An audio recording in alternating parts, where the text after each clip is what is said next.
Peace and welcome to the culture here on the Black Star Network. I'm your host, Faraji Muhammad. Thank you so much for tuning in and being a part of the conversation. Folks, we got a lot to talk about. First, let's talk about how one Florida GOP black congressman is under some fire for pushing back on the Black History curriculum controversy.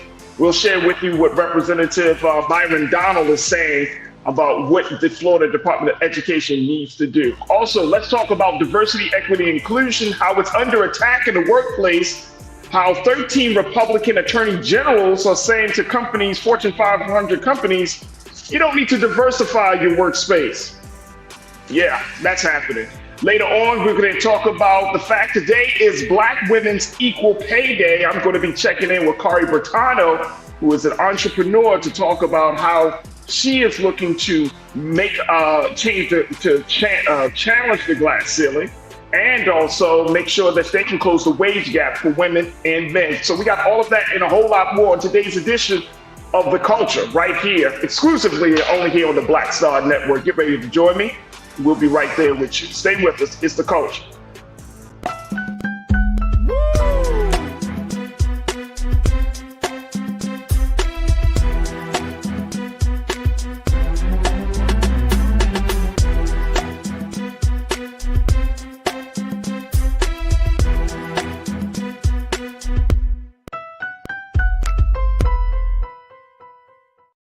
All right, folks, welcome to The Culture here on the Black Star Network. I'm your host, Faraji Muhammad. Thank you so much for tuning in and being a part of the conversation. Big shout out to the online culture crew, the great online culture crew that's checking in right now. You can do the same thing, folks. We are streaming live on various platforms. Of course, we're on streaming live on blackstarnetwork.com. We also can be seen on Amazon News or your Roku television, where you can check in with Alexa and say, hey, play Black Star Network. And guess what? This guy, there it is. We're streaming live right now, and this guy's face will pop up. Yeah, that's me, guys. That's me. Will pop up on your Roku television. Also, you can find us on Facebook, and of course, we're streaming live on Roland Martin's YouTube page. Just go to YouTube, go to Roland Martin, check out his page, and you can jump in and be a part of the discussion. Also, because on Roland Martin's YouTube page, you have our live chat. So you can share your thoughts, your questions, and just your overall sentiments about these conversations. And we'll make sure that we do our best to bring you into the discussion. So big shout out to my online culture crew, Vic Wicked. That's right, Vic. Tell them likes up, folks. Likes up. That's right. Like the show. Like all that you hear. There it is. There it is. I want you to like the show and everything that's happening. Some 66, hello, good to connect with you, Some 66. Deidre, I see you, sister. Good to connect with you. Pauline Hurt, my sister. I got my sisters in here. CDD, Cindy D is in here. Robin Welch, good to connect with you. And hey. Tiana, I definitely see you. Boys are Blick, I definitely check in with you. Peace, fans. Hit that like button. That's right. Hit the like button. But your part of the conversation is the conversation that we want to have here on The Culture. All right, folks. Today is Thursday. I'm so happy to be joined by my brother and friend, who has some great insight by a number of topics, and I'm always happy to have him. He's a diversity, equity, inclusion specialist. He's an advocate. He's an activist. He's an educator working in a lot of different capacities. My brother, Sinedu Wakorfor, is joining me today. Sinedu, what's good, big brother? How you feeling? Man, your locks are just, man, yeah. Your locks are just swinging. Uh-huh. You well on your way, brother. I know, right?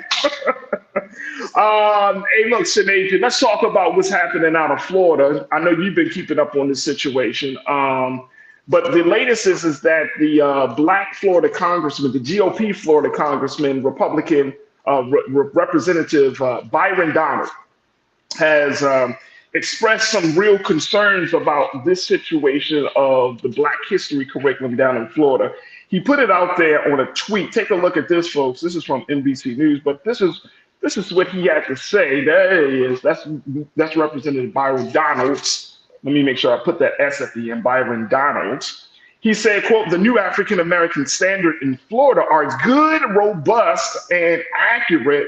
That being said, the attempt to feature the personal benefits of slavery is wrong and needs to be adjusted. That obviously wasn't the goal. And I have faith that the Florida Department of Education will correct this. Now, let me just give you some backstory about Representative Donalds. He is actually one of the very few Black GOP Congresspeople in the country, especially in the state of Florida. And check this out, Sinead, he is a backer of President Trump running for his presidential bid, and not Florida Governor Ron DeSantis. So that has not bode well for the DeSantis presidential campaign team, who says that Donalds is on the wrong side of history, especially with his latest statement. Do you think this would matter, though, that a Black GOP congressman from Florida do you think by him saying that there needs to be some adjustment, that this carries weight in changing the direction of this whole education piece? It carries the same weight that his presence as a Black GOP member carries. No weight at all. No weight at all. No weight at all. And, there is a thing that says if you lay down with dogs, you'll end up with fleas. Hopefully, with his rhetoric, he learns a little bit from, rest his soul, Herman Cain, who too was laying around with those dogs and ended up with fleas. And the fleas he could not get rid of, which led to his untimely death. I say that to say, be careful who you follow. Be careful what Kool-Aid you are drinking. This brother, bless his soul, but the statement that he made, it doesn't sway any left or right. Like, you will be a pawn, as what most Black Republicans usually are to the party, to show, look, we have a Black. But I don't think it'll sway this any way, left or right. Now, what it might do is it might take a hit to the DeSantis camp, since he is a Trumper, a MAGA person. But then again, I don't really see DeSantis going much of anywhere anyway. So I think this is more of just an abomination in general than anybody would think that there is any level of benefit out of servitude, forced servitude, and inhumane conditions. Oh no, I think it's pretty obvious. Like, not just even the wording, because I know sometimes, Sinead, when you get when people have these conversations, they're like, oh no, that's not what I meant when I use certain words. Personal benefit, that's not what I meant. The personal skills, that's not what I meant. It's the simple fact that you have this view, that you created this view, and since you've been working in this space of both activism. You've been working. You study Black history. You work in diversity. How dangerous can wording be in framing something like this as like rewriting history? And I want this to sink in for a lot of folks that tuned in. Like, this is a very dangerous thing to try to reword such an important part of American history, of Black history, and putting it in a framework where it's like a personal benefit. But how dangerous is it really from your vantage point, bro? I mean, wording is very, very important. It's very, very important, especially when using the English language, because certain words may be similar but have different backgrounds. For example, look at the idea of using, rather than saying Black slaves, we say Black people who were enslaved, because although they seem similar, when you say that these were Black folks who were enslaved, it kind of magnifies that this was out of their reach, this was out of their control, and this is something that was being done to them. Words are very, very powerful, and I think whether they want to accept it or not, that was a Freudian slip, what they said, but that is what they meant. And it is important that you say it properly, because our issue today is that history is being rewritten or seeing from lenses that have been augmented to fit oppressors' narratives. So it's very dangerous to use incorrect words, especially when you're talking about a history that for years was only written by white men. Let us start there in particular. When you look at the group of lawmakers in Florida and you look at the history they're talking about, you're once again talking about a history of people that you don't even identify with, people that you're not a part of their tribe, their group, their understanding. So it's very irresponsible, especially for you all to be well learned, right? If I'm not mistaken, DeSantis went to Harvard. For you all to be well learned and to be using just language, which takes me back to, I guess anybody can just get into Harvard, if you're a white male, I guess. Right. Yeah. Maybe you need to come to an HBCU so we can teach you about how to use your words and subjects and predicates. But beyond that, wording is important, especially when you're talking about history, because we are in an age beyond race where folks are trying to say what you saw didn't happen, what you know isn't what you know, and that is dangerous. And that is dangerous for our children. And that is dangerous for our community. And better yet, it is dangerous for the fight for reparations, because the more you try to nullify or minimize what enslavement was, the more it starts to look like, oh yeah, y'all just complaining, y'all don't need this, that, or the third. Right. We're asking a question about, will it matter that Representative Byron Donalds is pushing back on this Black history curriculum? Cindy D, you said it carries as much weight as Tim Scott being president for all people by unity in his campaign. LOL, the man who stacked the Voting and Policing Act. So Cindy, basically, it sounds like you said it doesn't carry no weight at all. And I think to your point, Shanita, and I appreciate you, Cindy, for posting that. To your point, that it's not always about Blackness. Right? It's not always, I think sometimes we want to say, back in the day, and we're going to go a little bit in the closet before we take our first pause, but back in the day, we can be like, oh, he's Black or she's Black. So they all automatically, we assume that they understand what's going on. But we're seeing more and more today, Sinead, it's not about Blackness at all. It's not about your skin color. That even if your skin color is the same, you really do have to check. You got to check this person to make sure it's not only your skin color is the same, your interests are the same nowadays. That's it. It's all about interest more than skin color. Because, and you see that when and I say, just to get some context to what Faraji is saying, you see that when you see other races, right, who come to this country, Asians, Hispanic Americans who come to this country, and all of a sudden want to side with a specific race, if you want to be basic. But if you want to go a little bit more advanced and in depth, it's they're agreeing with the symbol and ideology of interest. It doesn't matter. It doesn't matter if the interest that they're talking about is against their racial interest, their gender interest, or even their cultural interest. If it is the nomenclature that this is the interest that I want to align with, that's what folks will do. And don't let the race thing confuse you. All skin folk ain't kin folk is what we say. Absolutely. Folks, we got to take a quick pause. When we come forward, let's talk a little bit more about this issue. But let's also talk about the fact that there is an attack on diversity right now, not just in the schools, but also in the workplace. There are a number of Republican attorney generals who have put the warning out to some of the top companies in the country that say, if you try to diversify your workplace, there are going to be some legal and some other consequences. The Democrats are pushing back. And now we're at a situation where we're seeing both sides going and clashing with one another over something that needs to be done. We'll check in with our brother Sinead. And of course, I want to get your take on this as well, folks. So stay with me. That conversation is up next here on The Culture on the Black Star Network.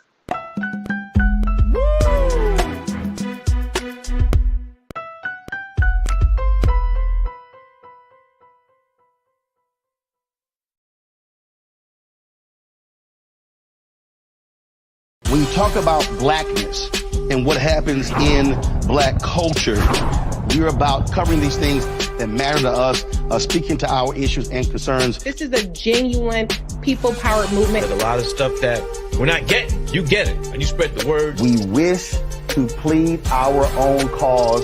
Too long have others spoken for us. We cannot tell our own story if we can't pay for it. This is about covering us. Invest in Black-owned media. Your dollars matter. We don't have to keep asking them to cover our stuff. So please support us in what we do, folks. We want to hit 2,000 people, $50 this month, raise $100,000. We're behind 100,000, so we want to hit that. Your money makes this possible. Check some money orders. Go to P.O. Box 57196, Washington, D.C. 20037-0196. The Cash App is $RM Unfiltered. PayPal is R Martin Unfiltered. Venmo is RM Unfiltered. Zelle is Roland@RolandSMartin.com.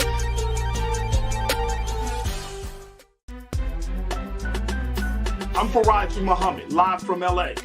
And this is The Culture. The Culture is a two-way conversation. You and me. We talk about the stories, politics, the good, the bad, and the downright ugly. So join our community every day at 3 p.m. Eastern and let your voice be heard. Hey, we're all in this together. So let's talk about it and see what kind of trouble we can get into. It's The Culture, weekdays at 3, only on the Black Star Network.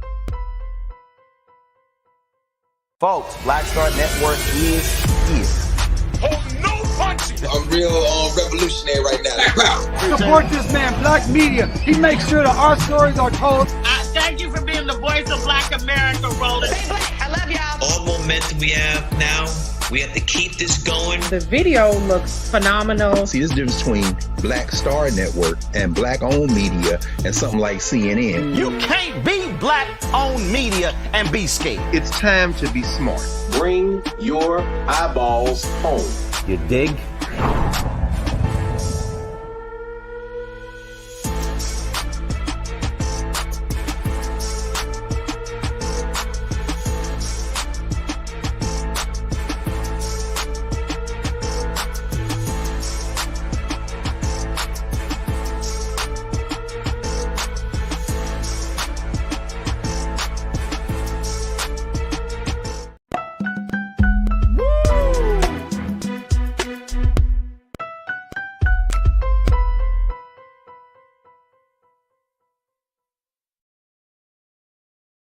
All right, folks, welcome back to The Culture here on the Black Star Network. I'm your host, Faraji Muhammad. We are talking about diversity. We're talking about Black history.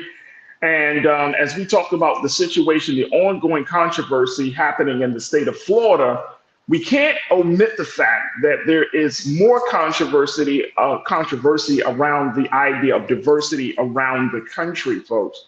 If you've taken a look at where we are in this country, there seems to be this more vocal group of people. They're not necessarily the majority, but they are the loudest in the room when it comes to certain things like diversity, like equity, like inclusion, like history. And so this is the situation that we find ourselves in. And so the latest round of attacks is on this idea of DEI, diversity, equity, inclusion, in the workplace.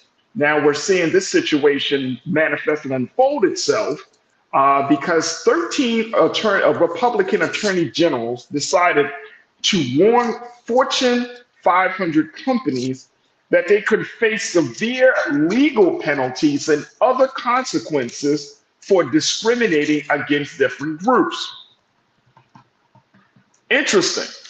So you're mad that companies have to oblige by diversity rules to be more inclusive, being more equitable, and you're saying that they're discriminating against other groups. Let me bring my brother back into this conversation, Brother Shinedu Okorafor. Shinedu, these 13 Republican attorney generals, they sent a letter out to these big major corporations and basically tried to tell them, look, stop doing this diversity thing. Stop trying to include and have everybody at the table. Now, that's from the Republican side. On the Democratic side, as these Republicans criticize, and let me go back up real quick. They criticize the quotas. They're using the Supreme Court's recent ruling on affirmative action and college admission as a point of reference to why it's important to not have diversity in the workplace. So now the Democrats have responded. You have about 20 attorneys generals from 20 states, 20 Democrats from 20 states and from DC. They are refuting Republican allegations in a separate letter issued to CEOs of Fortune 100 companies, and they did that this past Wednesday of last week. According to that letter that the Democrats sent out, folks, take a look at this. This is Letitia James, our sister from New York, the state of New York. She's one of the Democrats that's put out this letter to these Fortune 100 companies. But in that letter from the Democrats, it says, the letter you received from the 13 state attorneys general is intended to intimidate you into rolling back the progress many of you have made. Now, this is what the Democrats told the CEOs of the Fortune 100 companies in reference to the GOP letter. We write to reassure you that corporate efforts to recruit diverse workforces and create inclusive work environments are legal and reduce corporate risk for claims of discrimination. How do we make sense of this, bro? You work in equity, you work in diversity, equity, and inclusion, you work in human resources. What are we seeing this now? This level of attack against trying to make the workplace fair, inclusive, full, a reflection of the people that make that company great. So what are we seeing here, bro? What do you foresee happening in the human resources of these companies? What do you see happening in the policies of these companies? How will these companies, do you think, will respond to this attack?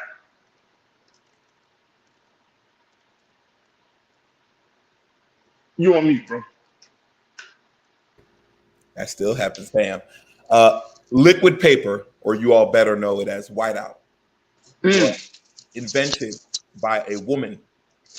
She was an assistant, and she came up with that concept. That's inclusion. That's diversity. Some of these big tech companies, who did he send it to? Google?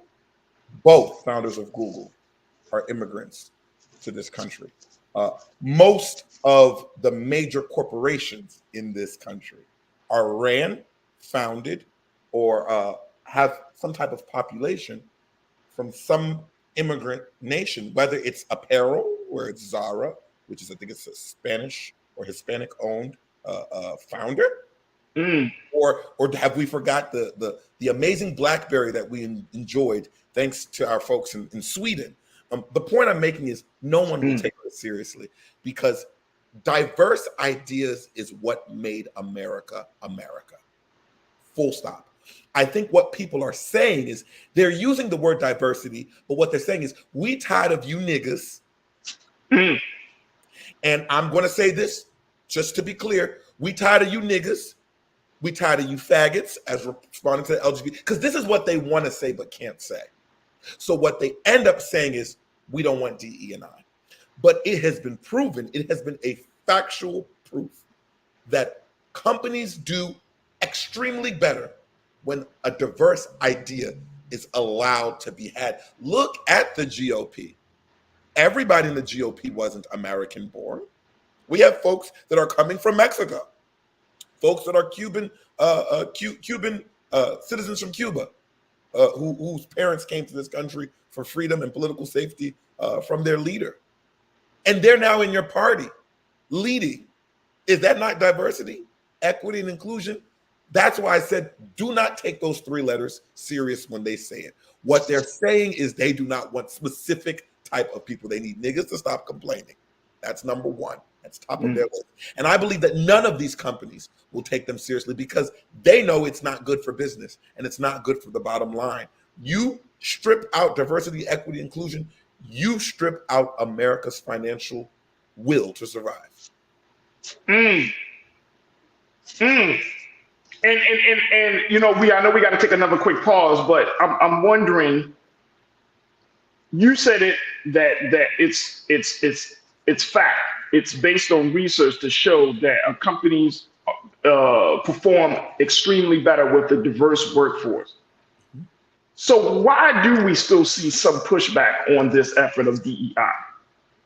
If you know that, I know that, the culture crew knows that. The American people, I would think a lot of the American people know that. But why do the companies still hold on to this old way of doing business? I'll say what I've said on this show many times, and many people may not be ready for this, but I advise everybody to read the ISIS papers by the great and late Dr. Francis Cress Welsing. And it talks a lot about white flight, and it talks a lot about the white population and how it is minimizing. You can go to the statistics of this country and see that the white population is minimizing, and what's increasing is the POC, people of color, whatever. The issue here is that if enough diverse people come together, they can't separate them. If they can't separate them, then they cannot execute their one whiteness, male-dominated plan. And any statistic you look up will tell you exactly what I'm saying is true. But I think people should go and do the reading themselves, because that's the only issue here. We are 2050. We will be in a majority minority country where the current minorities will be the majority. And what white folks, white men in particular, what they're trying to do is prepare that for when that inevitable majority comes, that they still have power, where there'll be a minority controlling the majority. That's what's happening. Robin Welch says you're making excellent points, Sinead. Spider checked in. Thank you for checking in, Spider. You said that's very true. Look, I'm going to take another quick pause. When we come forward, let's continue to have the conversation. Crew, I want to get your take on this. As we're talking about the GOP attacks on DEI in the workplace, what do you see happening here? Do you foresee that companies are going to start to roll back their policies to create a more diverse, inclusive, and equitable space for Black workers, for Latino workers, for Native Americans, for Asian Americans, for Palestinians and Israelis, for folks who do not look like white men or a white woman? Is there going to be some more diversity at the workplace? Talk to me about your experience as well. Stay with us. The conversation continues on the other side here on The Culture on the Black Star Network.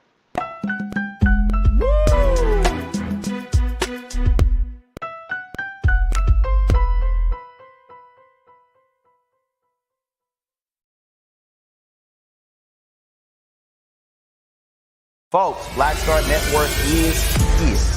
Hold no punches. I'm real revolutionary right now. Support this man, Black Media. He makes sure that our stories are told. Thank you for being the voice of Black America, Roland. Stay black. I love y'all. All momentum we have now, we have to keep this going. The video looks phenomenal. See, this difference between Black Star Network and Black-owned media and something like CNN. You can't be Black-owned media and be scared. It's time to be smart. Bring your eyeballs home. You dig?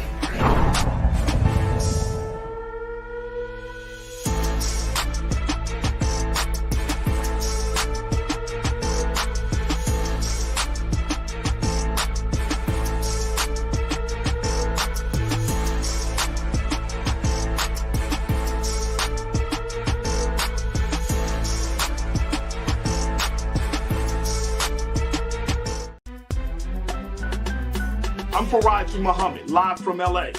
And this is The Culture. The Culture is a two-way conversation. You and me. We talk about the stories, politics, the good, the bad, and the downright ugly. So join our community every day at 3 p.m. Eastern and let your voice be heard. Hey, we're all in this together. So let's talk about it and see what kind of trouble we can get into. It's The Culture, weekdays at 3, only on the Black Star Network.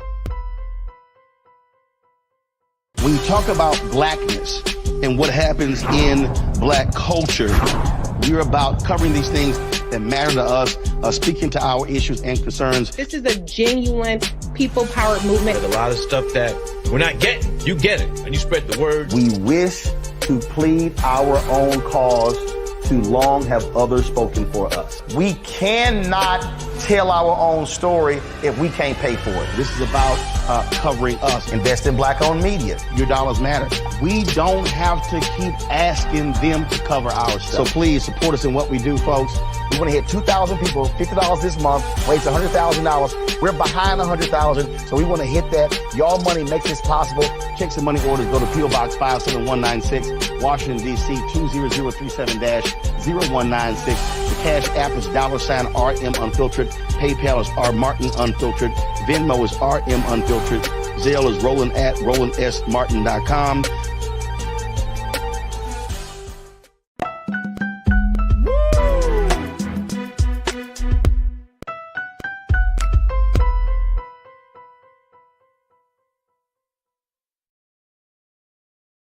Folks, welcome back to The Culture here on the Black Star Network. We've been checking in and talking with my brother, Sinead Wakorfor, who's a diversity, equity, and inclusion specialist and an activist, as we've been having this conversation about the recent attacks from the GOP, Republican attorneys general.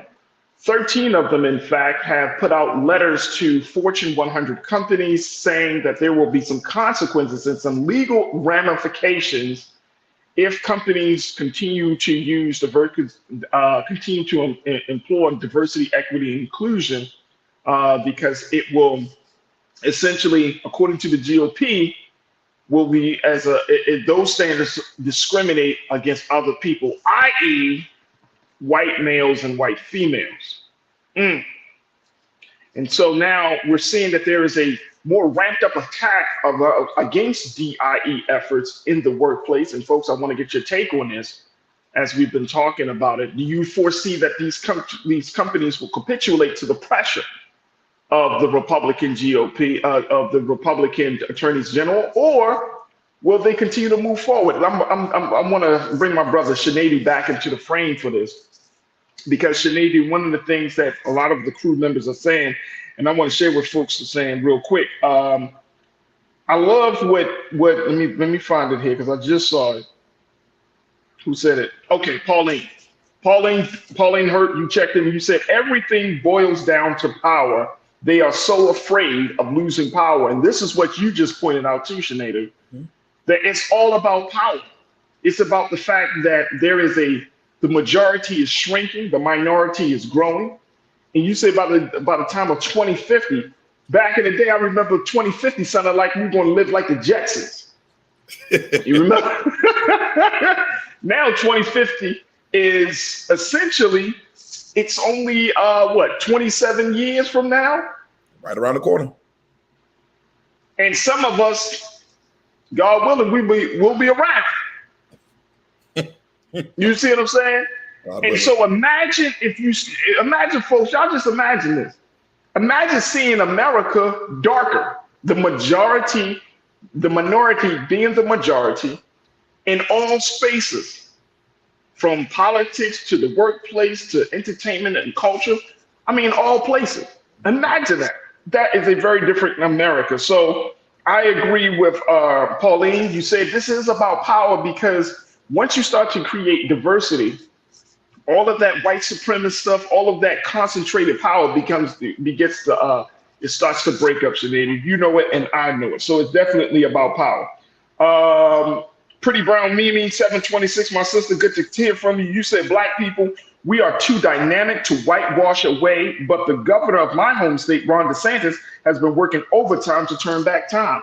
So how much of this is, there's a lot that I've been hearing saying this is more of a culture war, that this is going to be war, not necessarily waged in the courtrooms. In some cases it will be, like the situation with the Black History piece.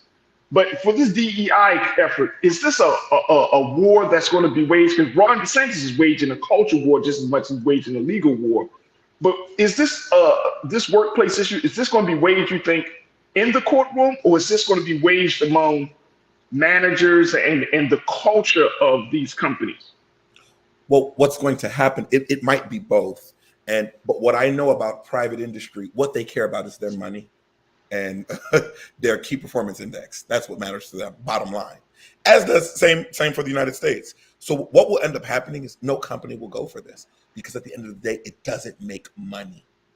Because nobody would want to come to your company that doesn't accept diverse. And here's the thing, it's a two-edged sword, because now you'll miss out on the diverse black people, and you'll also miss out on the diverse minds of some of the other key white people that you need as well. So then now you have a group of just you and your friends, groupthink, and we know how that works. So I think this will end up going to the courts at one point. But then we're going to need our 7 Supreme Court justices, if it goes that far, to explain, well, why the hell do we need this shit in the first place? We need it because of what y'all lacked. And that is the issue. Same thing we see with this damn affirmative action shit. People need to understand, none of us woke up and wanted to be an affirmative action case. You people, men, white men, you folks decided that in this land, you would discriminate against everybody that wasn't a white man. That includes your women and so on and so forth. So they would have to explain that. But what I do know is private industry is private industry. If you are not sustaining folks in a diverse, equitable way, it now becomes a selling point for another company that'll say, hey, they're not diverse, come here, we're diverse. and that is what's going to happen. It's going to happen. It's happening. So once you start losing money, then people start to now you start to listen. Mm-hmm. And you just start to listen. Yeah, you see it in Florida because DeSantis made all that noise about Disney, but they still want that damn Disney tax money, that Disney coin, that tourist money. So it's right. Money will always be the ending analysis at this point, and that's why it's good that people of color and diverse folks are getting high need jobs and high skilled educational courses that they're taking to get essential degrees, because now these are people, big money people that you're telling that you're not going to be diverse. If they keep their money to themselves, this is not like the Montgomery boycott. We're talking about millions to billions of dollars. Oh, absolutely. And I think you're making an excellent point, Sinead. And Vic, my guy, you're saying the same thing, Sinead. You said following those AGs would lead to companies losing money. There are still laws against discrimination in the workplace. Absolutely, brother. Now, my guy Willie Frazier, he checked in on this, Sinead. He asked him a key question. How will these companies enforce it? He said, we'll never have the numbers now for them to go after corporations legally. Then when 2050 hits, all of the things that they've done will work against them. So how will they enforce that? Well, they can't, because it would be discriminatory. Yeah. Point blank, period. And here's the good thing. All the companies that you want to cut off DE&I, they already have data that is showing that it works. They're not going to do that. They're not doing it. It has to happen. Here's the thing. This is what I think that companies understand, right? It's like, and folks, I want y'all to just walk with me through this example. It's like the appeal of the Barbie movie for all of these different women is the fact that you didn't just have a movie about a white woman going through her trials and tribulations. There had to be the Black Barbie. There had to be multiracial. There had to be other representation there to make this movie work because nobody wants to go and see those type of stories anymore. And the reason I'm using that as an example, the same thing I think can be applied here for companies. Companies understand at the end of the day, America is changing. Our sentiments and attitudes about race is changing. Hell, our sentiments and attitudes about gender, about lifestyle, all of these things are changing. So companies, in order for them to survive in the marketplace, they're going to have to figure out, okay, do we embrace the change or do we go against the change? You see what I'm saying? Now, companies are going to present themselves, and this is one of the things that I have an issue with. Companies often present themselves as people, right? So when we think of a Target or some company, right, we're like, oh, I like their politics, right? Not knowing that the people in the higher ups might be racist as hell. They just looking at the bottom line, right? And so now when you, and I'm not saying Target is doing that. Trust me, I'm not throwing that out there. I'm just saying in general, companies are going to have to figure out a way to rebrand themselves in order to appeal to a more diverse population. And that's the hard part about this. Like, it's hard to keep, and I think about if for white children who are coming out of space where their parents held on to these old white supremacist attitudes, but then these white children are growing up looking at people like LeBron James. They're growing up listening to Jay-Z. They're growing up, you know what I'm saying, around a very different world of what power looks like, who has power. It's going to create some major, major friction. Talk to me about, give me your take on that, Janine, real quick. I mean, you're absolutely right. And you the last point that you brought up is one of my favorites, is because you take away education of DE&I and education of Black history, then you get a wonderful capitalistic plan that they never saw coming, which is the school of hard knocks. Hip hop, rap. Who is consuming hip hop and rap at a high number these days? Look at some of these concerts. They're white boys and girls. So at the end of the day, what will end up happening is what you try to keep away from the masses will learn, because the revolution will not be televised, but it is digitalized, and it's everywhere, and people are seeing it. People are hearing these lyrics of these rappers. And if someone like LeBron James, for instance, spoke about diversity, equity, and inclusion, it would move people. It would move industry. And that is happening, and it's going to happen. So I think their efforts are futile. I think what they're really actually trying to do, if you ask me, is they're following a line from the Trumpian book. You make enough noise to rile up your base to keep them donating. That's it.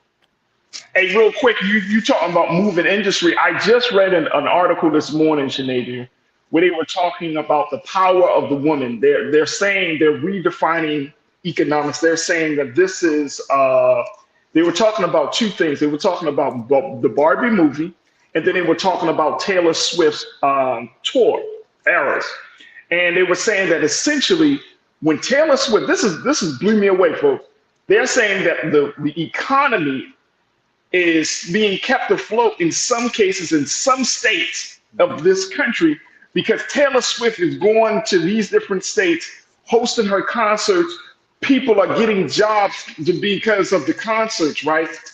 Money is coming into these states, right? So these states are staying afloat off of the power of a performer. Same thing with the Barbie movie. That people are like Hollywood is kind of being afloat, is staying afloat right now because of the power of the movie. They're saying that the same thing can be expected since Beyonce just started her tour here in the United States, that she's going to literally impact the economy of every state that she's touring in. And they were saying that the power of the woman right now is essentially creating a new style or new basis for a new economic system in this country. And that just blew me away, bro, because I was like, damn. Mm-hmm. You know what I'm saying? Like, we don't think of these things. I remember years ago, I don't know if y'all remember this, they said that Michael Jordan was so popular, he actually added to the gross domestic product of the company, of the other country. His shoe sales, when he comes to town, when he was playing different teams, I mean, it generated all of this money. It generated all of this activity within the economic space. And so it's the same thing for these companies, that when they start to see that diversity actually works, when diversity is actually profitable and how much activity it generates. If your company has women leadership, has Black leadership, when your company has the brilliance of different designers and different innovators, and I mean, this stuff hurt. When you said that, it just made me think of that, and I'm thinking to myself, this is a major shift in how the American workspace will be. You got about 30 seconds. What's your take on that, bro? You're damn right. And if you need more context to that, I'm glad you brought up Beyonce. I'm going to use her as an example. In I think July 9th, 2019 is when the live action of The Lion King came out, where Beyonce created an album for that with a lot of African artists on it. Afrobeats artists, African artists from all over the continent. 2019. It is now 2023, and some of these same artists are selling out arenas in America. Unheard of. I seen it. Burna Boy sold her. Mm-hmm. Unheard of. And I think this may sound a little crazy, but as an activist, you have to have your mind open. This is a new form of activism. It's power, because it's power to us, and no one says no to money. That's the only race that's accepted by everybody. So it's power with us, power to us, and empowering us at the same time. I mean, the governor of Michigan did a whole promo about what she's doing in Michigan based off of Beyonce's Renaissance tour. That is the power of impact. And this is a woman, a Black woman. You brought up Taylor Swift. That is a kind of a white, basic, bland woman. But we're talking about a Black woman who is instituting it's unheard of, and it's becoming more common. Becoming more common. My brother Sinead, it is always a pleasure to have you join us in the conversation, bro. So I look forward to reconnecting with you soon. But thank you so much for giving us your insight and expertise on these topics, man. We look forward to reconnecting. Thank you for having me. Peace. Absolutely. Folks, we got to take a quick pause. When we come forward, let's talk a little bit about the importance of what today is. It is Black Women's Equal Pay Day, and I'm going to check in with one entrepreneur to get her take on what that means, and more importantly, how important it is to close the wage gap between men and women. Stay with me. That conversation is up next here on The Culture on the Black Star Network.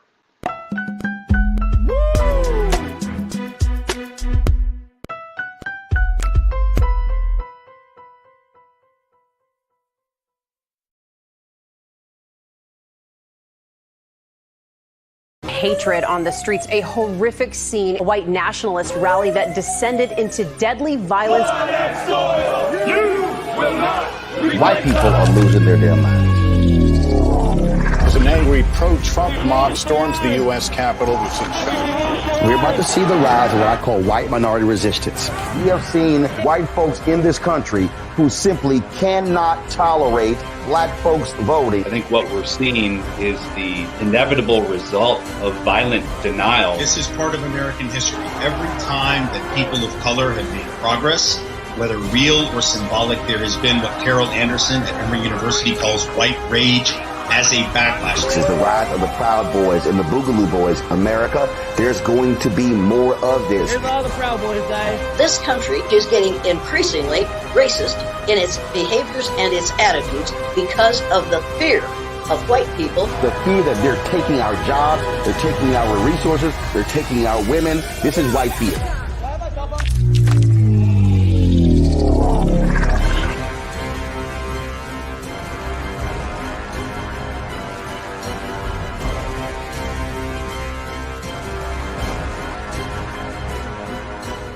Black Star Network is here. Oh, no punch! I'm real revolutionary right now. Thank you for being the voice of Black America. All momentum we have now, we have to keep this going. The video looks phenomenal. See, this difference between Black Star Network and black-owned media and something like CNN. You can't be black-owned media and be scared. It's time to be smart. Bring your eyeballs home. You dig?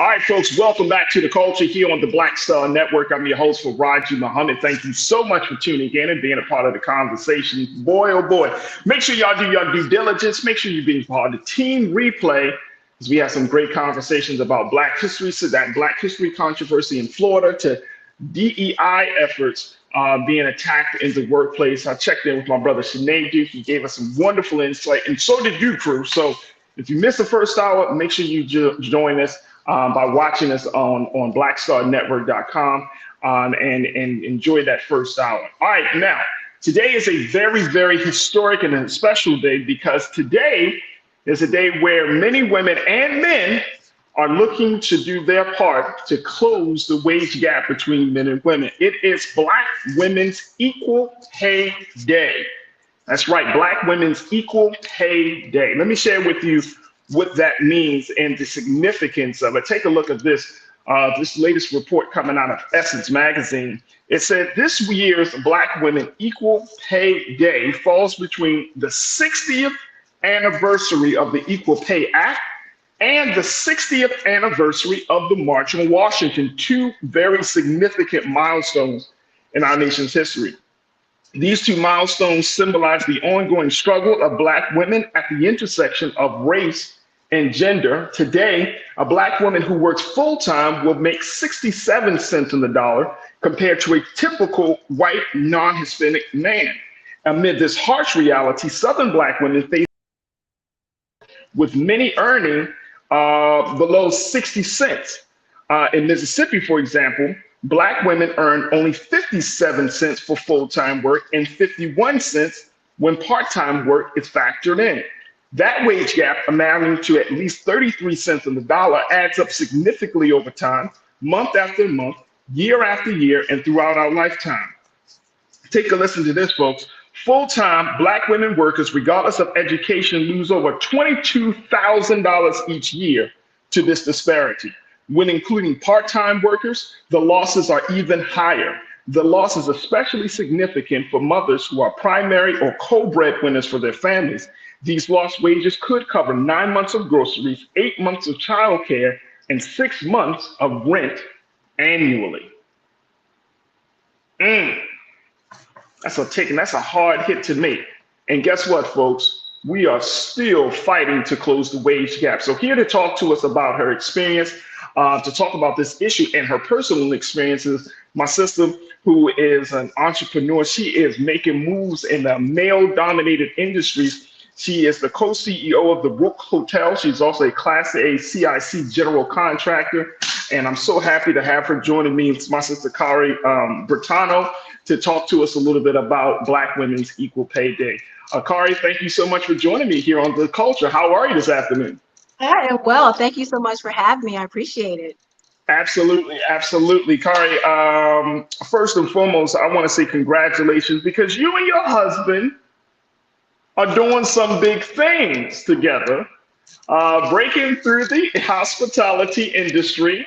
So first, before we get into a conversation about what it is about this particular issue of Black Women's Equal Pay Day, talk to us a little bit about the work that you and your husband, actor Julian Bertano, are doing, and how y'all are making some big moves in an industry that don't see too many Black faces. Yes, that's very true. Well, my husband and I are now new hoteliers, so thank you for that acknowledgement. We are opening our first hotel, which will be in South Boston, Virginia. And so we're very excited. It's the Rook Hotels at South Boston.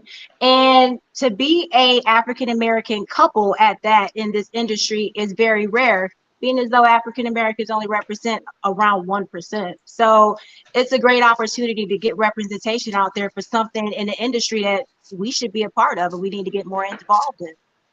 So breaking through this industry, you're saying 1% of African American ownership in this in the hospitality industry. Is that what I'm hearing from you? That's very true. We are the first of the emerging markets with Choice Hotels. So it takes companies with visions to see, in this field, it's a lot of African Americans. We have a lot of, money that comes with us. We spend, we are highest consumers. So we represent, we're there, we're present. So we should be a part when it comes to the equity portion as well. So why not get into hotel ownership? I think, we never thought it was something that was possible. And maybe if we see more people like myself and my husband, we'll understand there's other opportunities that are out there for us too. So, and that's exactly why I wanted to have this conversation, and I'm happy that we were able to get your voice for this discussion. One is that the hospitality industry, as you said, male-dominated, primarily white men are at the top of the food chain. You're also a general contractor, right? That's a lot of people are probably like, you're a general contractor. Yes, I am. I'm a licensed general contractor in the state of Virginia. Mm-hmm. So break that down to it. Like, did you see yourself going into these spaces the way you're moving now? Did you, when you was a little girl, did you say, I want to bust up some glass ceilings when I get older? I mean, how did this whole thing play out for you? I mean, honestly, always had a love for construction. I got my start really with drawing and architectural interior design type work. And I just knew I had a passion when it came to seeing things start from nothing and being built. So construction was always something I knew I wanted to be a part of. Did I know I was going to have my own construction company? Not at all. So never say what you never will do, because you never know the opportunities that are out there. I started working with the company while having my constructional management, going to school for that. And the company needed someone to represent them in the state of Virginia. You have to have a license to do anything. To even nail the nail in the wall. So my company, said, hey, would you like the opportunity to go for that? You are in the construction space. I said, sure, I'll take the reins of that. And with that, me and my husband said, hey, we have this license. There's some way we should be able to parlay into this. And with that, just seeing the vision and just understanding, what goes into different business aspects, we were given the opportunity with the Rook Hotel. So it kind of went hand in hand from the construction side to the hospitality side. Just being available and there, just being knowledgeable and present and being able to put your ears to different opportunities. And so we said, let's do it. From the construction side, we got involved. I went and got my license for it. And started up my own company, which was working with the company I got it for, doing installations at that time.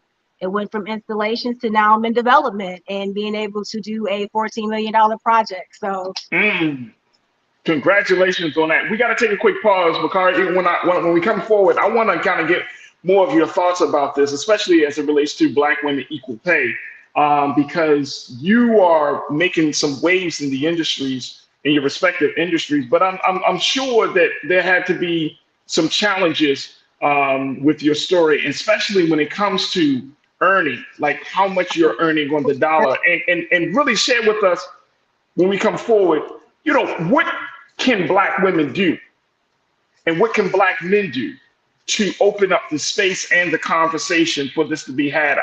As much as we can talk about equal pay, I still think that there's some little bit of a reservation from men in some cases, like, but can a woman do A, B, and C? You know what I mean? So I want us to kind of have that part of the conversation on the other side. Folks, stay with us. We're just getting started in the conversation. Join us right now on our YouTube page under Roland Martin. Post your thoughts, share your questions.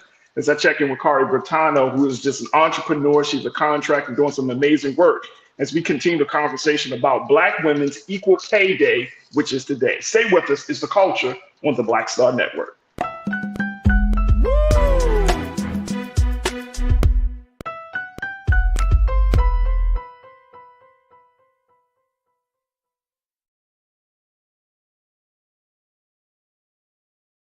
When you talk about Blackness and what happens in Black culture, we're about covering these things that matter to us, speaking to our issues and concerns. This is a genuine people-powered movement. There's a lot of stuff that we're not getting. You get it, and you spread the word. We wish to plead our own cause. Too long have others spoken for us. We cannot tell our own story if we can't pay for it. This is about covering us. Invest in Black-owned media. Your dollars matter.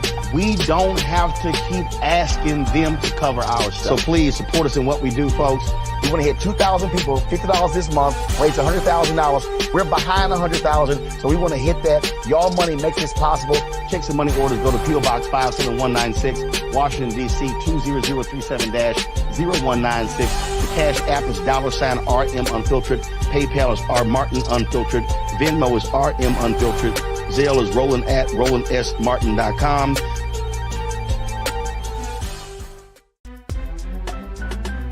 I'm Faraji Muhammad, live from LA.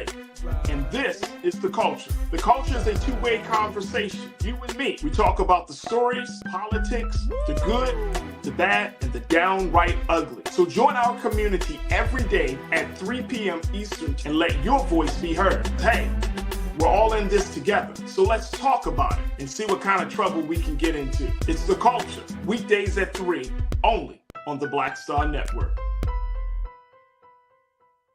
Folks, Black Star Network is here. Oh, no punching! I'm real revolutionary right now. Support this man, Black Media. He makes sure that our stories are told. Thank you for being the voice of Black America, Roland. Hey, Black, I love y'all. All momentum we have now, we have to keep this going. The video looks phenomenal. See, this difference between Black Star Network and Black-owned media and something like CNN. You can't be Black-owned media and be scared. It's time to be smart. Bring your eyeballs home. You dig?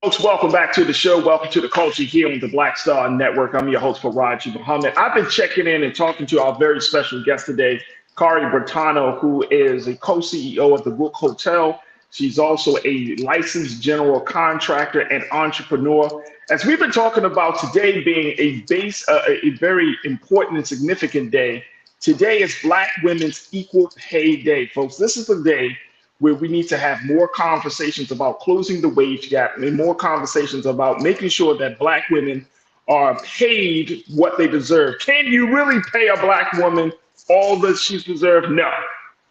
No, you can't. But you can at least give her what she's owed, but based upon her intelligence, what she brings to the table, and so much more. So, Kari, again, we want to thank you for joining us for this part of the conversation. Talk to us a little bit about, the challenges of closing this wage gap. This thing is so big, and I shared some numbers earlier about how much money that Black women make on the dollar compared to white men.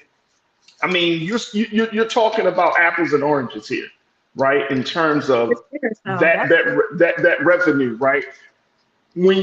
As you've been moving in your industries of hospitality, of general contracting, and everything, how are you addressing this issue?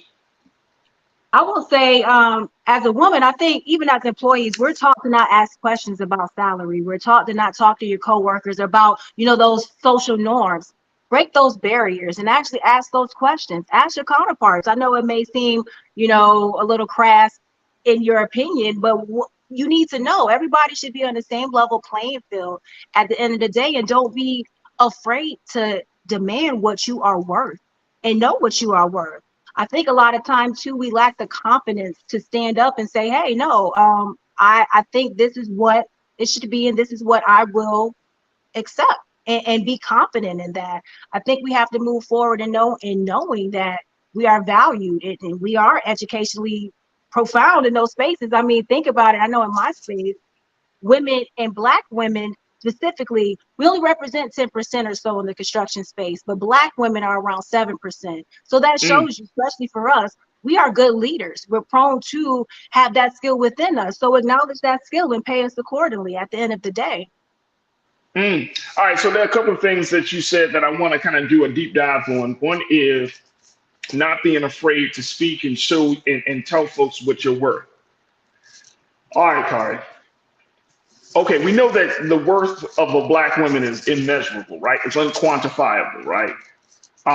But for those who might say, okay, what does that actually mean? What does that actually look like? Because all of us, and I'm saying men, women, regardless, right? Whatever the color you are, we all believe that we're worth way more than what the market, quote unquote, what the market is willing to pay you. So how do you temper that, right? Because if a woman comes into the space and says, look, I'm worth 70, 80,000, I'm just using it on the low end, right? Or I'm worth $100,000, you know what I mean? And the market itself is not there. It doesn't support that type of salary. How do we make sure that women are having a realistic expectation based on all of the other factors? I'm going to start with maybe an unknown thought of what got me into even owning my own company. Sometimes they're not going to meet your standards at the end of the day, and you're going to have to break those barriers and get out of your comfort zone, and sometimes start a business. Sometimes start, and go after those things on your own. When they don't invite you to the table, you create your own. You go where the love is served. So I feel,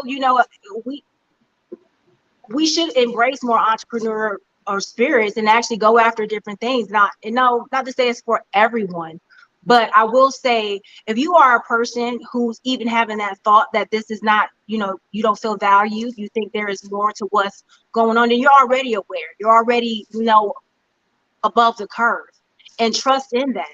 And go where the market is more confident for you. Not to say you can get up and move, but as women or as people, we have skills. Figure out what skills. I think that's been the benefit, especially with COVID, that revelation that there's skills you have. There's ways to translate things in other ways to make up that gap. They say you should have 7 streams of income, That's a lot, but you got to juggle many balls. You can't be focused on just one avenue. It takes a lot of yourself. So put yourself out there, find all of your strengths and utilize those to your best advantage. If you are in a state where your finances is not equaling your actual goals or what your worth is, we got to step up and we got to move towards getting to that place in that position. So sometimes it means breaking those barriers and doing it on your own. Like my husband and I, we say, hey, we need to form our own company because there's opportunities we're missing because we're not doing that. We got to stand proud in the forefront. That's not easy either. I mean, being an entrepreneur is not easy. You know what I mean? And correct me if I'm wrong, but I don't think that everybody is. I'm not going to say they don't have the capacity. I just don't think they have the level of discipline to be an entrepreneur. Right? Oh, it's very difficult. You work harder for yourself than you will for any boss. But see, you know what, Kari? We often put that out there as if that's the go-to solution, right? And it's like, wait a minute, hold up, y'all. If you can't work for somebody else with commitment and they're asking from you a very specific service for you to provide. You know, you have your job, you know, your job role, right?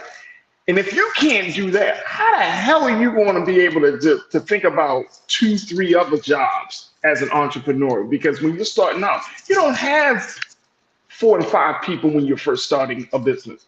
You know what I mean? You got supporters, you got well-wishers, you got some family members that might be able to step in and do the books for a couple of months or something like that. But I'm talking about that is, you know, that's a big step. And I think that for Black women, I think a couple of things is that entrepreneur is a major deal, and it's okay that if Black women work for somebody, that they work for somebody. Oh, there's nothing wrong with that at all. You know, at the end of the day, I say find your passions. And if your passions can make you money, great. If not, you know, you're doing it because it's something you love.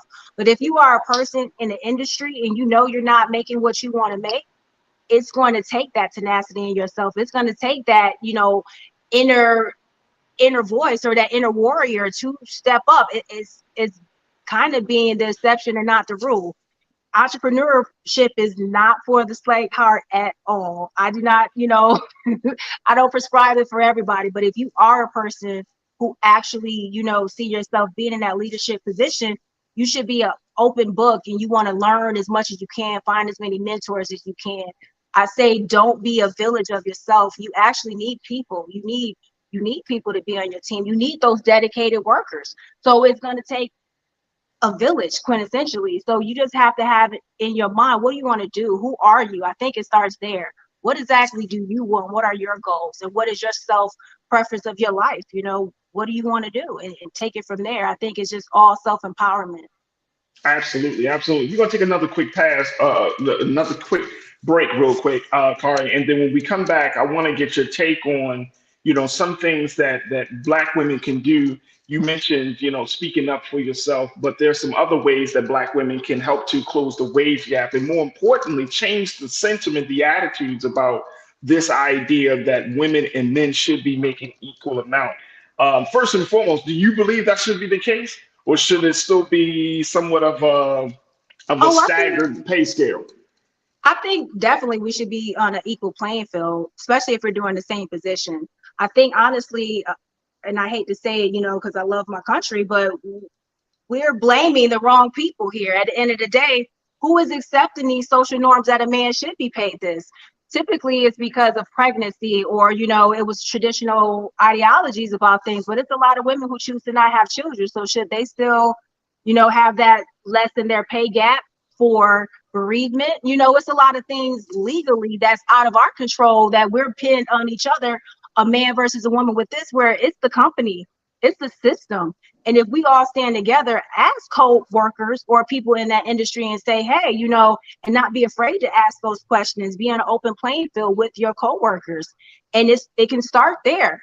Stop that silence that only benefits the employer, the corporation. You know, I think being more unified would definitely help close that gap too. It's going to start with us talking with one another, sharing with one another, and not feeling like we have to be pinned against each other. Absolutely, absolutely. Folks, we're going to take a quick pause. When we come forward, more Kari Bertano, who is the co-CEO of the Rook Hotels. She's a general contractor. I would love to get your thoughts on this crew. Join us in a conversation. Post your comments, questions, your sentiments around this issue. As today is Black Women's Equal Pay Day. Does that mean something to you? Does that resonate with you? And how do we close the wage gap? Stay with us. That conversation will continue on the other side here on The Culture on the Black Star Network.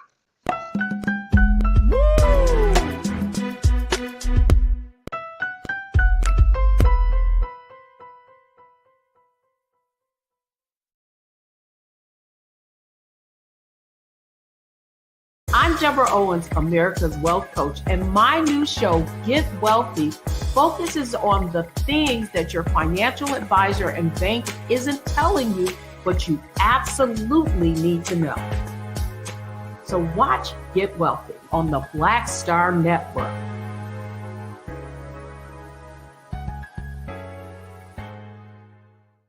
Black Star Network is here. Oh, no punch! I'm real revolutionary right now. Thank you for being the voice of Black America. All momentum we have now, we have to keep this going. The video looks phenomenal. See, there's a difference between Black Star Network and Black-owned media and something like CNN. You can't be Black-owned media and be scared. It's time to be smart. Bring your eyeballs home. You dig?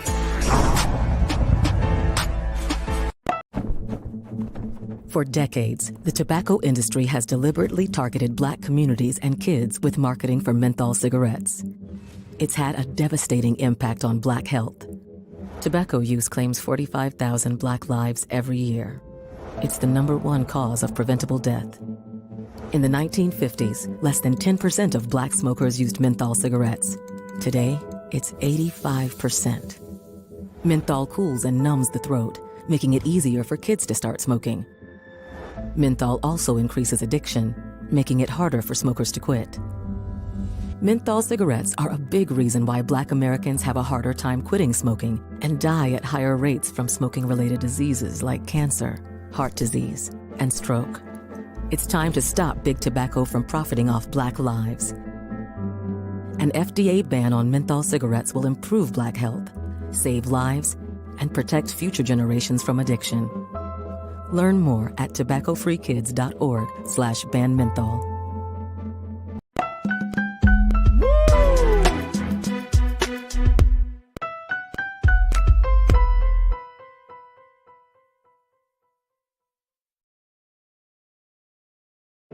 All right, folks, welcome back to The Culture here on the Black Star Network. We've been talking about today being such an important and significant day. It is Black Women's Equal Pay Day, and this is the day where we have much deeper and much more important conversations about how to close the wage gap, particularly for Black women and versus white men and versus white women. And so there are a lot of conversation happening around the country about how to deal with these issues. And one of the folks that we've been talking to is Kari Bertano, who is an entrepreneur. She is the co-CEO of the Rook Hotel, and she's also a general contractor, a licensed general contractor. And she talks about her personal experience, and she gives us some anecdotes on how to possibly close this wage gap. So Kari, again, we thank you for your time. I want to share something from The Hill, thehill.com, because they talked about this, although this is big news that is today's Black Women's Equal Pay Day. But one of the things they said is this, that there are many exploitative forces at play, including discrimination, wage theft, suppression of labor organizing, caregiver discrimination, and as you mentioned earlier, denied paid family leave. Another key driver of this wage gap is occupational segregation, the concentration of women, particularly women of color, in low paid and undervalued jobs. Black women are overrepresented in low paid occupations and underrepresented in higher wage jobs, which contribute to and exacerbates economic insecurity.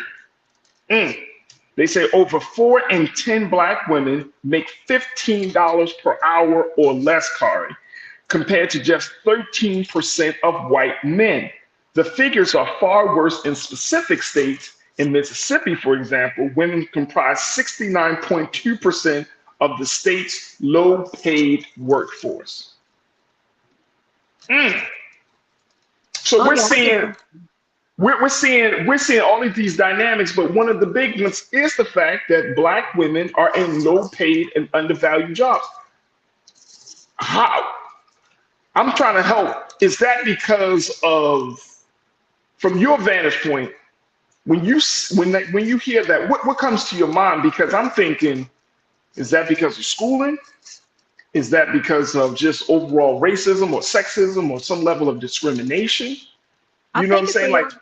I think it has to do with a lot of those, everything, actually. You know, it's it's the environment that we're in right now, especially like you said, in certain demographics, you got to look at the statistics, and statistically things are set up, to keep certain people in a certain light. I mean, I don't even necessarily think sometimes it can be race, it's class, and class breaks down to race, and race breaks down. It's so many different levels of, discourse that are in place on policy. I think what it comes down to is we all have to get together and be more transparent and actually stand up and when it comes to jobs, when it comes to legislation, when it comes to different things, like we may represent those in certain spaces, but in other spaces, Black people are the top educated. In other spaces, we are the top to go to college and to actually get a formal degree. And I hear that, yeah.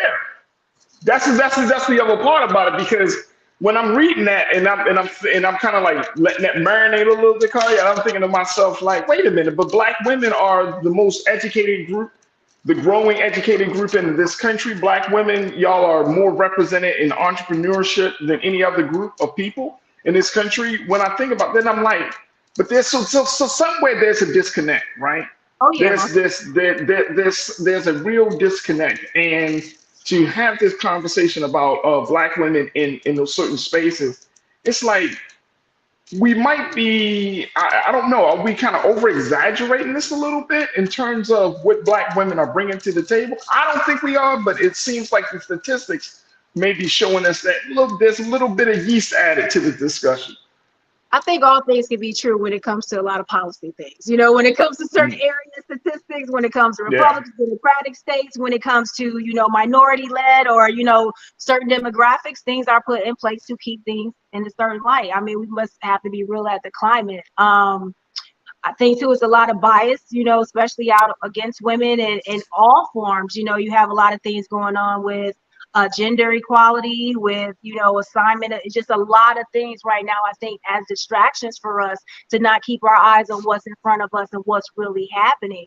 And at the end of the day, we all are underpaid. We all are overworked. So we all should work together to try to close that gap, because if we help each other, we'll help everybody. So as collectively, we have to make sure that we hold these corporations accountable to put the proper policies in place so there are no gender biases. We have to make sure we work with companies that have good ethics. At the end of the day, I mean, we have to kind of take some equity into the environments that we're putting ourselves in.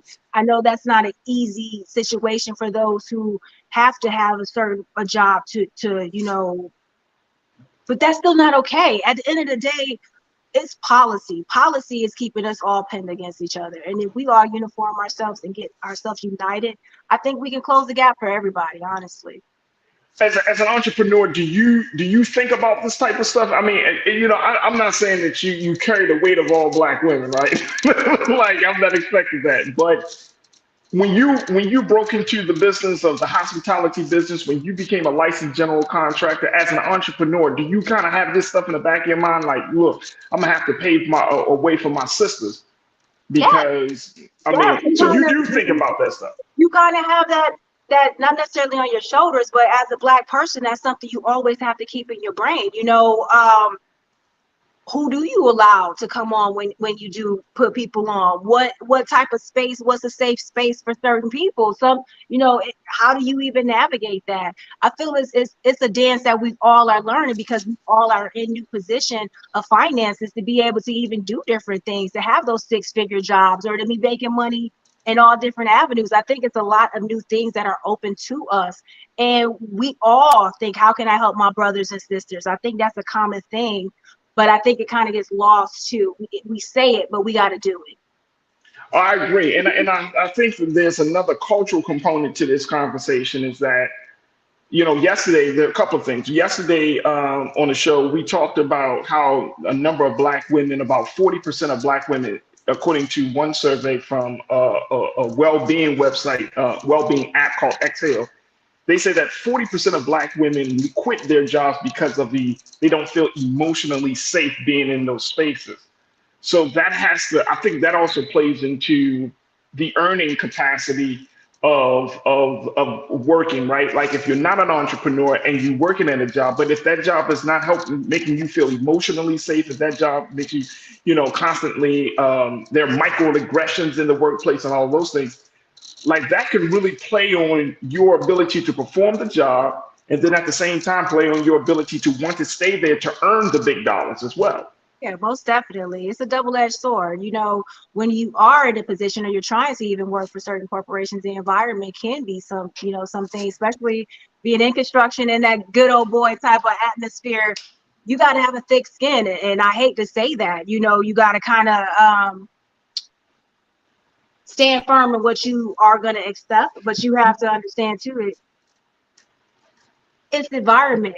And it's a sad thing that you have to say when you are in this place, you got to turn, be this way. But that's just something as a Black woman I was taught. At the end of the day, I'm quite sure as a Black man, you have those things too. It's just something, again, policy. It all comes down to policy. We all have to band together and hold corporations accountable.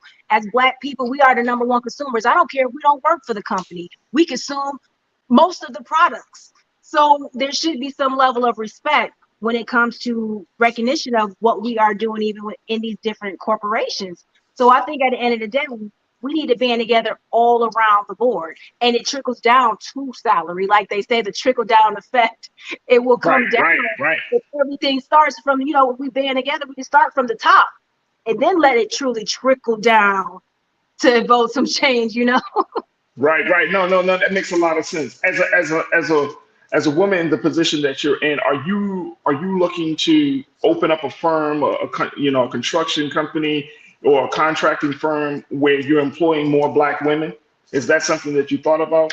Well, most definitely. A major component of who I am is workforce development. So I always try to be inclusive to those who want to learn or have an opportunity to learn different skill sets that come within the construction field, as well as hospitality. There's a lot of components for, closing that gap through education and through skills, learning the trade, learning the skill. So most definitely. And that goes with social conditioning, because again, we don't think that women, for whatever reason, that women could be construction, contractors and work in the construction. Women don't build nothing. Well, most people think construction is being outside, being in the weather, dealing with a lot of things, not knowing you have superintendents, you have project management, you have estimators. It's so many different fields and there's so many different subcontractors that work within the body of that work. So there is not just this strenuous physical labor type of job that you think about when you hear the word construction. It's a lot of corporation finesse, administration, different things that go into it. So there's opportunities there. You just got to think past of what you think something should look like. And you got to get out your own bias. You got to get out your own bias, because if you see a Black woman, you're talking to, bring your, I'm a contracting company, and then you see a Black woman walking through the door and says, yes, I'm representing, I'm your contractor, then you're going to have to change some things. And I'm saying as men, we're going to have to change some things. What role do you see Black men or the Black community playing into helping to close this wage gap and be more supportive of Black women entrepreneurs and Black women who are looking to earn more money? How can Black men in the Black community make this situation better? I think with transparency, like I stated before, being able to be open and honest when it comes to these different positions and titles, and just saying, okay, well, what were you hired at? Well, what was I hired at? Just having those open forums and conversations with your coworkers, male and female, taking that stigma away and actually being transparent and holding, like I said, these corporations to the fire of saying, listen, this is what my counterparts make. We're doing the same exact job, and be a support in me if I need that. If I want to say, hey, I know such and such, can I name you? Are you comfortable with saying or coming with me so we can say, hey, we should be making equal pay for this position or this job, just being open with what's going on. I think just being an ally. There it is. Kari Bertano, I appreciate you so much, sis, for coming on to the show, talking about the work that you do, the experiences you have, and just really giving us some really, really good things to think about as we celebrate and recognize Black Women's Equal Pay Day. Is there any information that you want to share? I know you and your husband are doing big things, and y'all know you always got a platform to announce any major things here on the culture on the Black Star Network. But is there anything that we need to stay posted about for the work you're doing? Yes, we're getting ready to do our groundbreaking. So I would love to share that. We probably post something up live, just give people an opportunity to see. My husband and I also, if you follow the Rook at South Boston, we're getting ready to premiere or start launching our kind of behind the scenes show about what's going on and how we are actually maneuvering this hospitality space. So I would love if everyone could follow me and my husband on all of the channels and just keep up with what we got going on. We're on Instagram, TikTok, all of the, social platforms. We definitely would love, as we do move around and navigate, we will be going to different areas and different spaces to educate African Americans who are interested in the hospitality space, even from vendorship all the way to ownership. So we will be launching that soon. That is awesome. That is awesome. Kari Bertano, who is co-CEO of the Rook Hotels. She is a licensed general contractor, entrepreneur, just doing fantastic work all over the country, making waves for Black women. I truly, truly appreciate you. Please give my love and blessings to you, to your husband, and to the family. And we look forward to reconnecting with you and continue to support you in all the good work you're doing, Kari. So thank you so much for being on the culture and being so good for the culture. Thank you for having me. I appreciate you. Absolutely, absolutely. Folks, we got to take a quick pause. When we come forward, let me just talk to you about this situation of a Black man who said he was elected mayor of Alabama, but guess what? He hasn't been able to serve a day in office because of white leaders. We'll share with you that story. Stay with us. It's the culture here on the Black Star Network.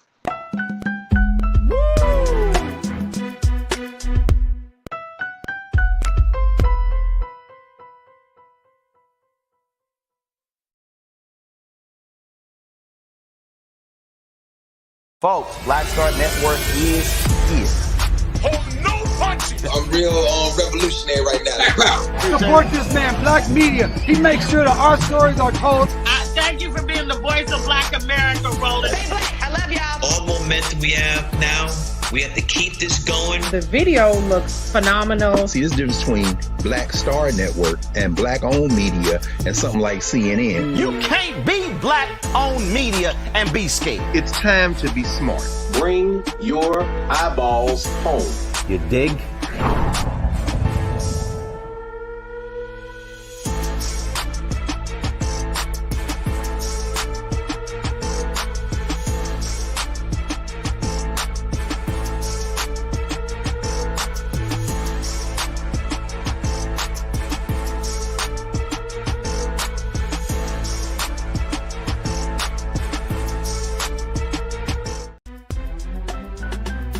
I'm Faraji Muhammad, live from LA.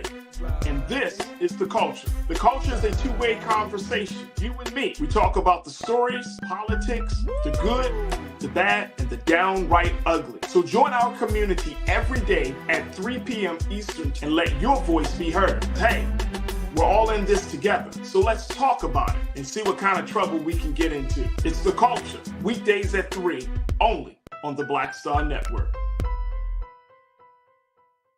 When you talk about blackness and what happens in Black culture, we're about covering these things that matter to us, speaking to our issues and concerns. This is a genuine people-powered movement. There's a lot of stuff that we're not getting. You get it, and you spread the word. We wish to plead our own cause. Too long have others spoken for us. We cannot tell our own story if we can't pay for it. This is about covering us. Invest in Black-owned media. Your dollars matter. We don't have to keep asking them to cover our stuff. So please support us in what we do, folks. We want to hit 2,000 people, $50 this month, raise $100,000. We're behind 100,000, so we want to hit that. Y'all money makes this possible. Checks and money orders go to P.O. Box 57196, Washington, D.C. 20037-0196. The Cash App is $RM Unfiltered. PayPal is R Martin Unfiltered. Venmo is RM Unfiltered. Zelle is Roland at RolandSMartin.com.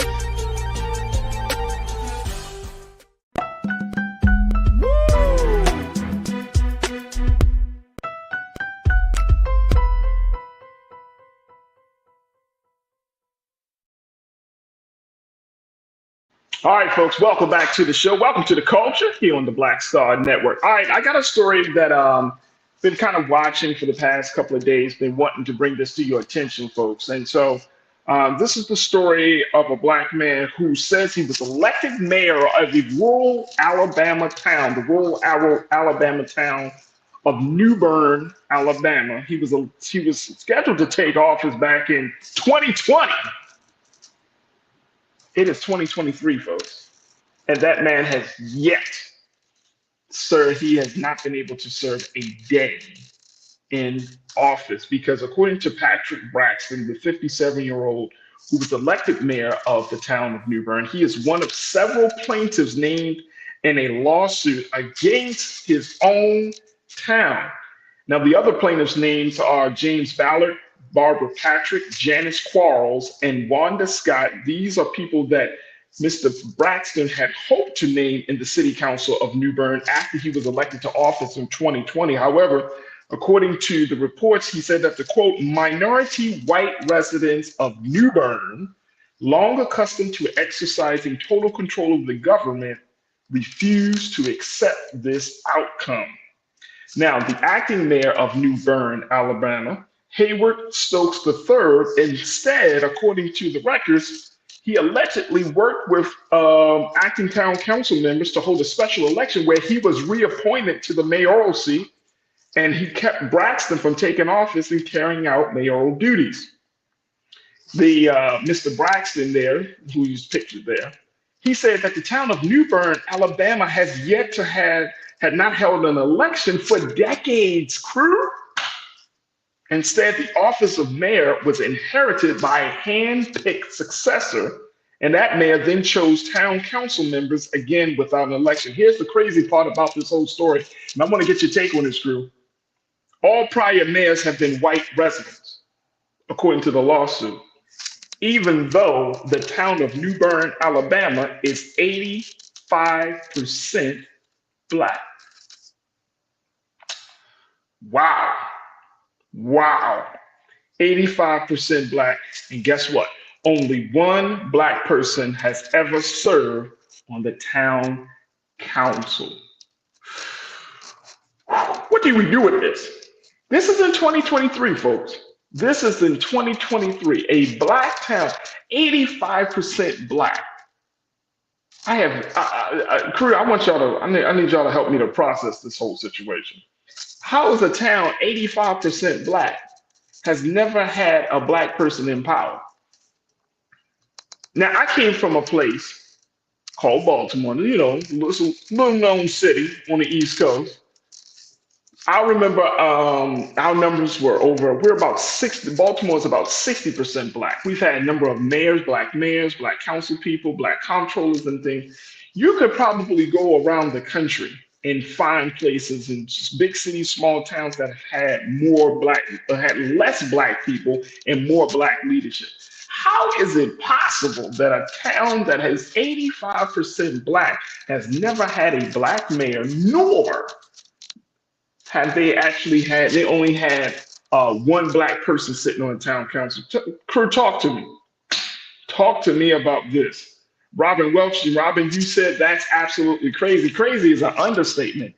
That is an understatement. I agree with you, but I think that's a huge understatement because of the situation in the place that we're in this country. So Mr. Patrick Braxton, who has filed this lawsuit, he's a volunteer firefighter and emergency responder. He decided to run for mayor back in 2020 because he had concerns that the town council and the mayor were not responding to the needs of the majority Black community, especially during the pandemic, the COVID-19 pandemic. When he said that when he approached Hayward Stokes III for information about running for mayor, that Stokes allegedly gave him the wrong information about how to qualify for the election and did not provide public notice to residents about the election. And in spite of all of this type of these barriers being posted, guess what happened? The man still won. Okay, boom, he still won the election. Now they are holding power for hostage in the town of New Bern, Alabama. Crew, y'all gotta tell me.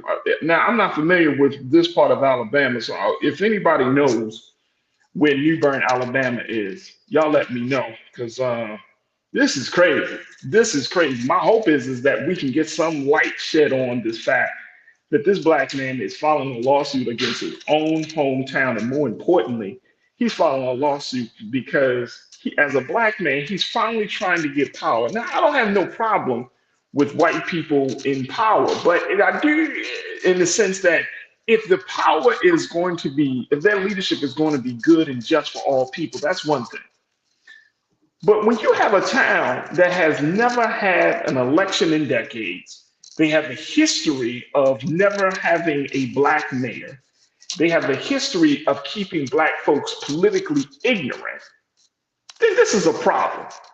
This is a very, very big problem. Crew, I want you to share your thoughts on this as we talk about this. Tiana, you checked in and said this symbolizes the GOP trying to hold on to power. Yeah, this symbolizes that, and it symbolizes racism. This is racism. And Mr. Braxton, who ran for office, and I appreciate you, Tiana, for posting that. You're right, though. You're absolutely right. Mr. Braxton said that there was one white resident that came up to him and said the town was not ready for a black man to sit in the mayoral seat. Lady, what are you talking about? They elected me. Lady, what are you talking about? If 85, I'm still on this 85%. If 85% of the town is black, that's a huge majority. And this right here goes to show us, folks, that we still got a lot of work to do. If you can't flip a town to have a leadership that reflects its own constituents, when the constituents number 85%, whew, we got a lot of work to do. Vincent Morales, my God, Vincent, you said, I don't know, man. God has blessed me with the vision. Okay, I hear that. That's a blessing. Cindy, you said when the town is 85% black, really? I agree. You're right. 85% black. Conscious thought, you checked in and said it's Alabama and it's the South. Hey, let me tell you something about this. Let me tell y'all something about the South. If y'all don't know this part about it. This is what I know. My peoples are from North Carolina on my father's side. My grandmother and her peoples are from the Eastern Shore part of Maryland. And in some parts, I got family that currently lives down in Florida. I still got family in North Carolina. The South should be the hotbed of political rebellion. Because why? Y'all see the racism, y'all see the disparities, you see the discrimination, you go through that experience each and every day. So it should always be lit up in the South, right? Because you are right there right at the core of it. You're right there in the thick of things, right there in the South. If you grew up in the North, if you grew up in the West, yes, we all experience some level of racism. But that dirty South racism, that's a different type of racism, right? That dirty South sexism, a different type of sexism. So, it's so blatant, and it shouldn't be like either or wishy-washy, you know what I'm saying? And that's why when we have these conversations about what's going on with our people in the South, I'm just always thinking like, man, y'all should be fed up in the South. So I'm not understanding that conscious thought, not to say that something wrong with your comment. It's just like, it's the South. Y'all should know firsthand how folks operate, how folks are moving, the racism and all that. Y'all should know firsthand. So I'm like Pauline. Pauline, you said, I know it's hard to believe for Ryan. It's very hard to believe, Pauline. Very hard to believe, because at the end of the day, how does a town that's 85% black can't even elect its own mayor? How does that happen? And now the man he won the election in 2020 and he's still talking about it. They still got a lawsuit and he hasn't served a day. And now you got this current this acting mayor that's been holding power hostage in New Bern, Alabama. I'm gonna keep saying it. New Bern, Alabama, New Bern, Alabama, New Bern, Alabama. Come on, man.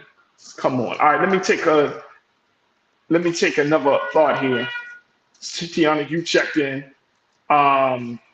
Shalinda, you said they hate to see people of color in leading positions, and those be the same people that say we can't accomplish those roles. They're afraid they're afraid of us. They're afraid to see us supersede them because they know we can do it better and thrive. Well, here's the thing, and I hear you. I hear you. They're afraid. But are we afraid too? I mean, if the town has that many black people in it, how come there hasn't been an election for decades? How come there's this concentration of power where the successor is in the town's mayor is chosen, not elected? Is chosen by the previous mayor and not elected by the people. How does that happen? How, given all this technology, all of this quote unquote racial reckoning, do you still have a situation like this in New Bern, Alabama in 2023 in a town that's 85% black, and black folks still can't get no real political power? How does that happen? That is insane to me. I can't think out of this right now. I'm trying to process this, but I want you to think about it too. But how does this happen? How did we get to this point? It's these small towns that we can get. If and here's the thing, as we close out the show today, folks, if we get the small towns, we can start to build power right in these small towns. Sometimes I think our strategies might be too far reaching, right? We're trying to think of big cities. We're trying to think of big constituent areas, and get the small towns. I never forget, I took a trip to Chester, Pennsylvania, and I'll never forget how they were saying there was like nearly 90% black people in Chester, Pennsylvania. This was years ago, right outside of Philadelphia. And I thought to myself, this is a perfect place to have a political, quote unquote, a political revolution, an economic revolution. This is probably the closest thing we're going to get to, seeing some of the things we want to see in terms of independence and all black towns and all black industries and things like that. You have nearly a 90% at that time, population. Well, you got an 85% population of a small town, and you mean to tell me that the 15 is controlling the 85? Or rather the 5 controlling the, rather the 10 controlling the 85. Y'all do the math on that for those who know. Come on, man. Like this is crazy. And this man has had to have his case locked in a legal battle for something that the people said they wanted to see happen. The people elected him, and he still can't sit in office. They should be arrested. They should be arrested. They should be automatically thrown out of that position. Hayward Stokes III, you should be kicked out at this point. You should not be allowed to hold power hostage the way you're doing it, sir. So we're going to keep you posted on this story. Wanted to throw this out there very quickly. But folks, if you know folks down in New Bern or around that area, please somebody give me some answers as to what the hell is going on in New Bern, Alabama, that a town of 85% black folks, they ain't got no power. I'm going to just leave that right there. You know what I'm saying? We're going to just leave that right there. All right, folks, we got to stop right here. I appreciate you for checking in. I thank our very special guest, Kari Bertano, for checking in. Thank my man, Sinead Wakor for. Folks, make sure you continue to do your part to support us here at Black Star Network. Go to our website today at blackstarnetwork.com, blackstarnetwork.com, and you talk to us. Let us know how we can continue to be a platform where you can get relevant conversation, and at the same time having these discussions like no other. Your support means the world to us, and it matters. So make sure you support us financially. Download the app app for free on all of your devices. And of course, follow us on social media at Black Star Network on all social media platforms. Also, you can follow me, yours truly, Faraji Muhammad. I can be found at The Real Faraji on Instagram, Faraji on Twitter, Faraji on Facebook, Faraji, The Real Faraji on Threads. Just follow me and connect with me, and let's continue to build, folks. And truly, truly appreciate it. Stay tuned. Up next is at 6 p.m. Eastern Standard Time. It's Roland Martin Unfiltered. As always, never be afraid to challenge what's wrong. Stand for what's right while being yourself in the process. God willing, we will talk tomorrow for another exciting edition of The Culture right here on the Black Star Network. Talk to you soon. Peace.